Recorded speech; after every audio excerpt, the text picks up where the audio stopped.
Yo mga idol, papakita ko sa inyo dito ang puno ng mangga sa probinsya. Yan ang mangga. Mangga, puno ng mangga.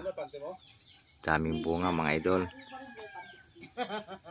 At dito naman ang tubo. Ito baby tubo pa.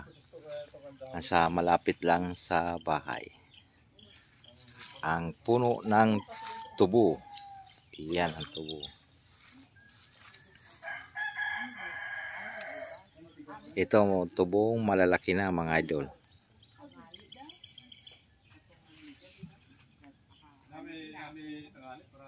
Yan, malawak yan, marami tubo. Ito naman mga idol ang puno ng marang. Masarap daw yan. Hindi pa ako nakatikim yan. Yan, may bunga siya. Yun, oh. Yan ang puno ng marang. Masarap daw yan.